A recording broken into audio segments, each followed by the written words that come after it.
首先咁講啦，嗱，活力球咧就係一個譬如話即係比較特別嘅運動嚟嘅。咁咧佢同乒乓波啊、網球啊，甚至乎而家最流行嘅拍拍球，即係有啲分別。因為咧你要接到個波，要打翻出去，至為之完成一個動作嚇，就所以比較難度會高少少咯。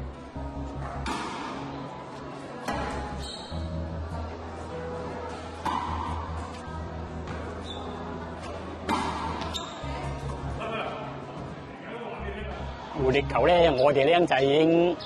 7、5、6年已經打啦。我諗我係最好早已經打咗活力球，嗰時冇乜諗法係。而家覺得活力球運動係對身體好有益處嘅，因為要諗啦，點樣打贏球，咩波都係要即係要觸覺啦，打贏個對手啦，就係呢度啊，對身體就好好益處。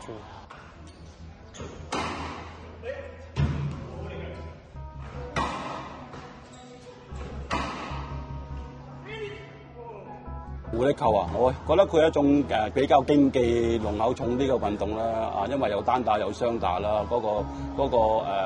分勝負嗰個觀念好重嘅咁樣啦，啊，競技性比較重少少啦。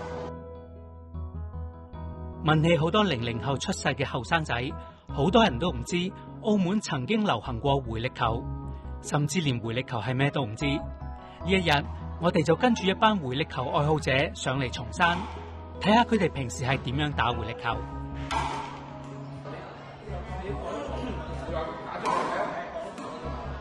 回力球係西班牙巴斯克地區嘅一種運動，至今已經有幾百年嘅歷史。上世紀70年代，澳門開設咗第一間職業回力球運動場，引起咗當時澳門年青人對呢項新興運動嘅追捧。但係由於運動場喺1990年結業，回力球呢一種運動亦都隨着時間慢慢消失喺大眾嘅視野之中，成為澳門一代人嘅回憶。細個僆仔嗰陣時咧，行過啲大街小巷咧，即係覺得好得意，見到有啲人拎住一個兜嘅物體咧，就攞個波揼下揼下咁啊！咁嗰啲係咩嚟？因為當時細個係唔知係回力球，因為太細個入唔到回力球場噶嘛，咁係冇接觸過呢樣嘢。咁慢慢大下覺得，咦，原來嗰樣嘢就叫回力球，就係一個好似兜形嘅球拍，就裝住個波就打埋埲牆度咁樣打下打下咁。不過當時咧我諗澳門咧有7、8成咧大街小巷都好多人打回力球，即係我諗比足球同籃球仲要多，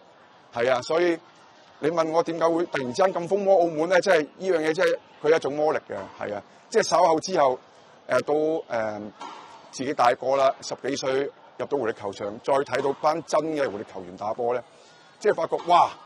即係真係即係嗰啲咁嘅動作啊，或者啲 power 真係好犀利，即係同第二啲球類運動係真係唔同，係啊，真係好吸引。首先啦，嗱，你打回力球咧就可以伸展下啲肌肉啊，或者係鍛鍊啊，咁某程度上咧就可以即係鍛鍊到個體能嘅。咁啊，同埋咧呢樣運動咧係一個人都可以玩得嘅，即係只要有一埲牆，咁你就可以自己自娛，即係唔需要同一個拍檔啊，或者甚至乎更多都唔需要，一個人已經 OK 嘅啦。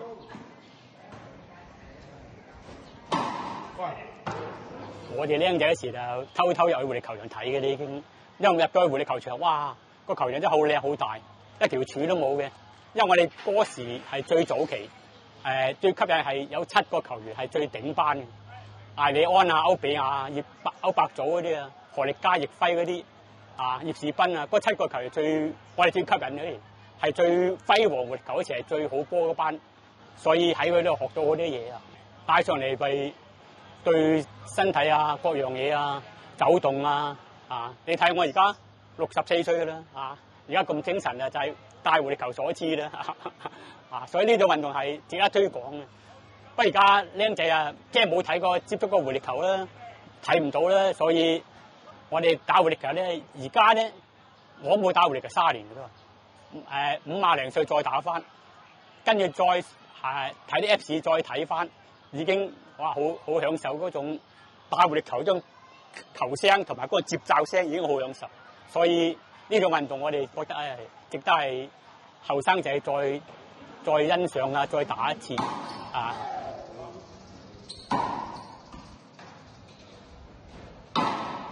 我接觸回力球啊，其實好細個啦。我講係小學生嗰陣時，3、4年班到啦。小學老師有一次響運動堂帶我哋去到個籃球場，佢就攞咗個網球出嚟啊！你知籃球有籃球架噶嘛？嗰陣時籃球有塊板噶嘛，老師就教我哋將個波打落去個板嗰度，反彈翻嚟接翻，就為之一個嘅來回接球。嗰陣時開始接觸有咩叫回力球啦。但係到再過咗陣間，我知道原來喺街嗰度都有人打呢啲波，但係唔係用手噶啦，係用一個叫用紙皮做一個嘅頭拍嚟到去打啦。跟住開始栽入呢個群體去到打啦。再大少少咧，就用嗰個我哋叫藤拍咧，就係回力球場裏邊球員個球拍咧，我哋都會喺街裏邊打嘅。我記得松山啊，就喺呢度上邊咧有個爛屋嘅，嗰度咧就係基本上係打藤拍個地方啦。嗰陣時都會喺呢度開始打，18歲之前咧都仲打緊嘅。我哋打緊嗰個叫做訓練班啊，經人介紹咧入咗回力球場裏邊去打咗個訓練班啊，打咗有半年到啦，因為要入公職啊，所以嗰陣時就停咗冇打啦。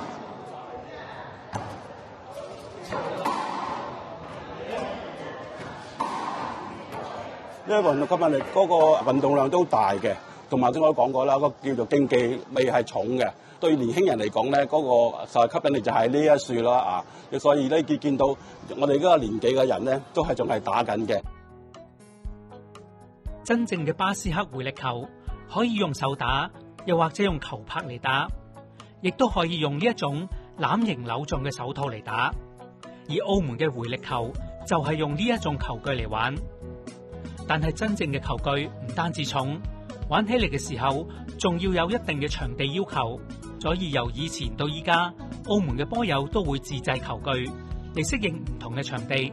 但係呢一種自製嘅球具反而受到好多外國人嘅青睞，因為佢唔單止輕巧，玩起上嚟仲比較冇咁攰。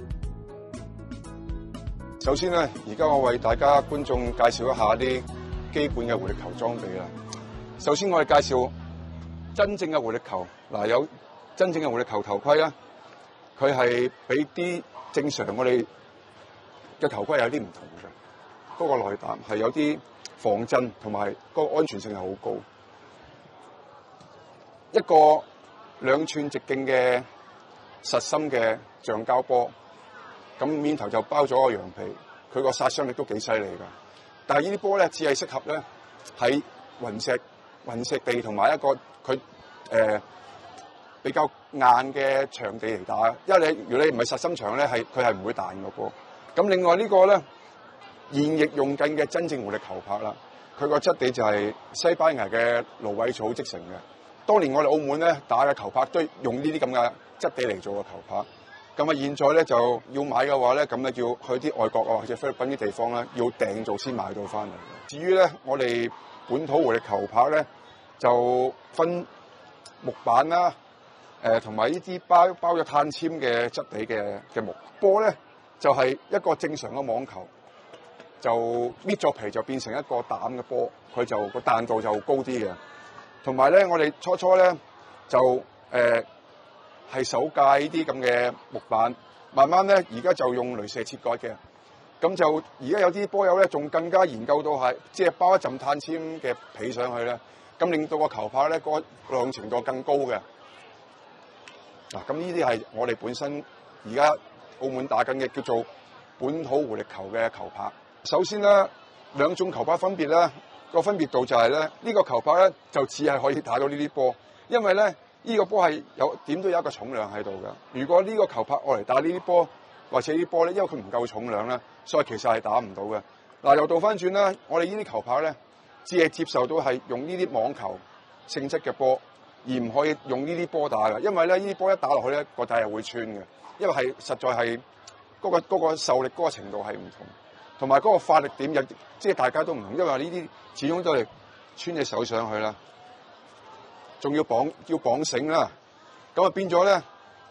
大家嗰個發力嗰個都係個點都唔同嘅，所以嗰個唔可以相提並論。但係呢個係我哋本土嘅活力球球拍啦，係我諗即係全球獨有㗎啦。啊，咁呢度有好多係啲整咗唔同嘅碳纖維嘅係啦，個顏色嗰啲皮上去咯。啊，就係即係唔單止耐用，仲係好美觀，係好靚咯。一個裝飾物，一個好似藝術品咁。澳門嘅波友玩回力球，通常係用網球嚟代替。由於網球係空心嘅緣故，彈力比真正嘅回力球大，但係亦都容易因為摩擦而爆波。聽呢一班波友講，平時一個朝早可以打爆5到6個波，夏天更加可以打爆1倍有多添。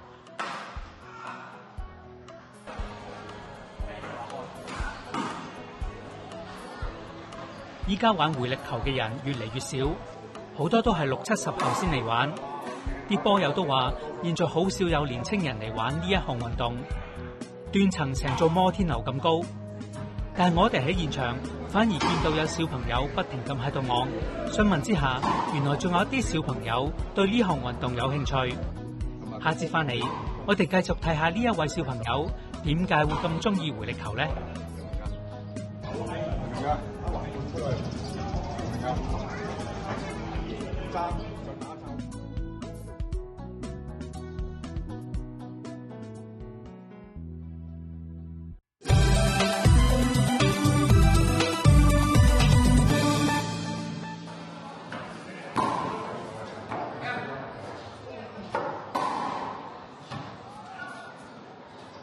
？2012年，當時民政總署，亦都係現在嘅市政署，響應一眾球迷嘅要求，喺松山市政公園修建咗一個小型嘅回力球場。雖然唔似得標準球場咁大，但係一班球迷都玩得好開心。呢一個咁偏僻嘅位置，唔係好多人都會經過，但係經過嘅人都會好奇地咁望一眼，睇下佢哋喺度玩緊啲咩。而藍色衫呢個小朋友就係其中一個因為好奇而開始打回力球嘅小小波友。一個機緣巧合咯，咁就因為細個嘅時候就成日會帶上嚟松山嘅，咁咧就聽到有呢啲嘅聲音啦，咁佢就走落嚟咯。開頭係唔淨係喺牆邊執佢嗰啲波，咁由嗰個波開始佢就中意咗啦。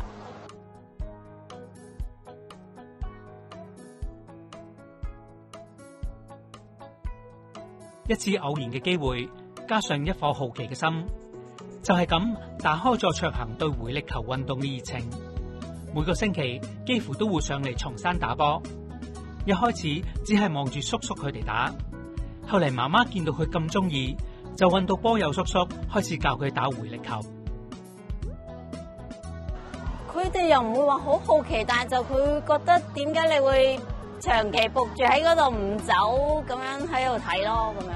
跟住後尾就有叔叔就見佢係都好似有啲興趣，咁咧就話約定佢，就話下個禮拜你過嚟啦，我攞個球罩俾你咁樣咯。跟住由嗰個球罩開始，佢就每逢星期六日或者放假一定上嚟噶啦，因為佢好中意啦，已經即係聽到佢聲啦，同埋啲叔叔又教得佢好好，咁咧佢上咗手之後咧，對自己有信心嘅時候咧，佢就 keep 住就玩呢個運動啦。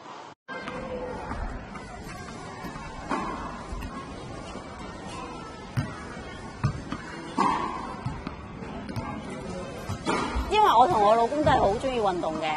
咁咧對於運動嘅嘢咧係唔使諗噶啦，係一定會俾佢試咯。咁佢自己又中意嘅話，完全唔需要我勞心啊，要嗌先上嚟玩啊，咁樣係好主動咁樣就自己星期六日啊放假就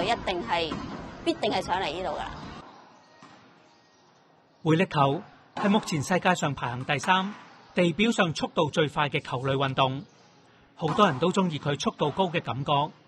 而媽媽亦都喺仔仔嘅影響之下開始接觸回力球。因為我會喺側邊觀察佢玩嘛，咁我會大概知道佢係有啲咩位置可能都唔係太好，所以咧就會打得唔靚啦，或者打錯咗，咁我話佢嘅時候，佢就覺得佢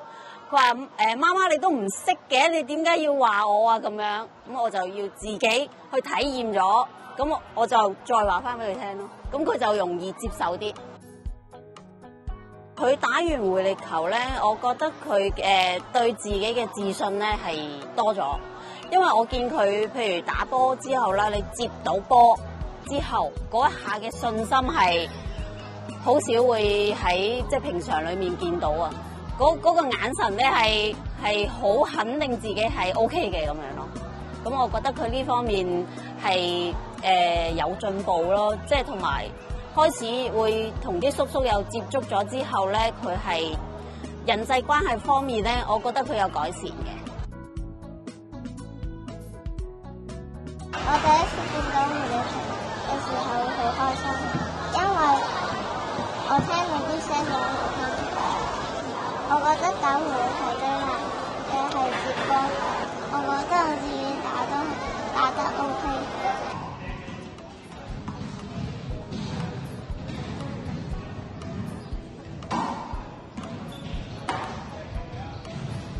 我覺得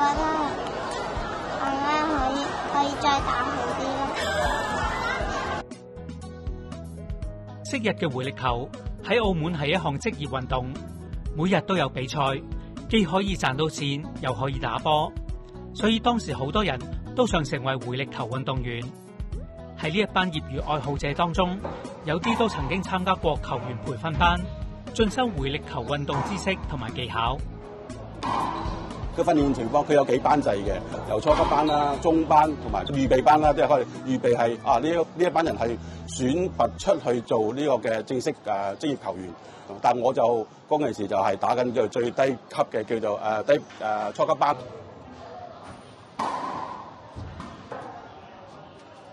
澳門人嗰個參與程度都幾高嘅，所以咧吸引到一班年青人咧就去嗰度睇下啲球員打波啊，去想學佢哋嗰個技巧啊，以某一種嘅球員為佢嗰個偶像目標啊，學佢啲好似佢咁厲害啊咁樣。嗰陣時就有呢咁嘅心態，所以我哋都嗰陣時就希望能夠成為職業球員。1990年，職業回力球喺澳門正式結束。當中唔少外地球員都離開咗澳門，而本地運動員都轉行謀生。呢項運動慢慢咁喺澳門越嚟越少人玩，加上新興運動不斷湧現，回力球就成為咗一代人嘅青春回憶。90年即係回力球宣布要結業啦，即係其實對於我同埋好多市民嚟講都係一個好可惜嘅事件咯，因為始終呢個文化係。即係都帶咗10幾年嚟澳門咁樣，同埋有好多人都喜歡玩呢個活動咧，變得佢結束，有好多人又冇得睇啦，咁變咗就有啲可惜咯。有兩個感受啦，咁樣可以講。第一個，因為自己本身之前都諗過想係做呢個職業球員，所以參加訓練班啦。但係因為結咗業啦，所以我都係停咗冇去訓練班啦。但係有個好處就係呢一個運動咧，就叫做同賭博冇咗掛鈎啦。變咗呢個運動咧就令到更加普及啊！冇人而家好似有人聯想得到原來回力球以前係同賭博有掛鈎嘅，好多人都唔知嘅。有少數嘅波友會教自己嘅小朋友玩回力球。好似長恒咁自發性有興趣嘅小朋友真係少之又少。喺呢班波友心目中，見到有下一代小朋友中意玩回力球，佢哋又有啲咩感受咧？現在咧，其實而家打回力球咧，基本上嘅年紀咧，即係都已經有翻咁上緊啦。現在啲後生仔基本上都唔會話同你玩呢樣活動嘅。咁但係又好奇怪咯，就近排就發現咗有啲好細個嘅小朋友，即係對於呢樣嘢好有興趣。咁啊，我哋亦有一啲好熱心嘅波友啦，就教佢打啦。咁啊，佢又可以個禮拜6日走上嚟玩咧，佢又即係有啲咁嘅興趣，即係好難得咯。係啦，佢又話即係又唔會話好似而家啲又會話玩手機啊，喺屋企嗰啲又唔會，佢真係出嚟打回力球，係即係你係估唔到佢咁中意嘅。呢個我排咗新收嘅徒弟啊！呢個啦，好，佢而家打得幾好㗎啦已經啊！希望再大啲佢接我哋班咯，係咁咯啊！所以我哋見到有人嗰時我70歲打唔到啦，睇佢哋打咯最多俾啲意見咧，就係咁嘅感受。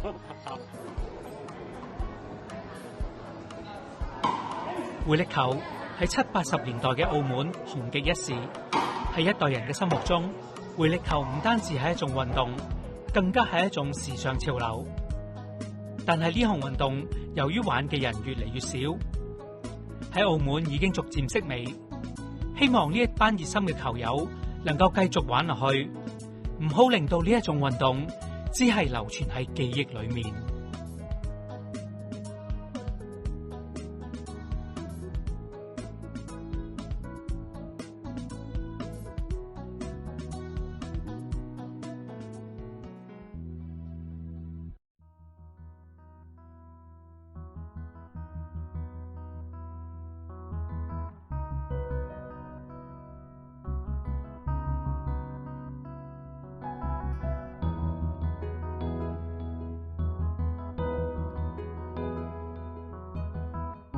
本集節目內容喺網上同步播出，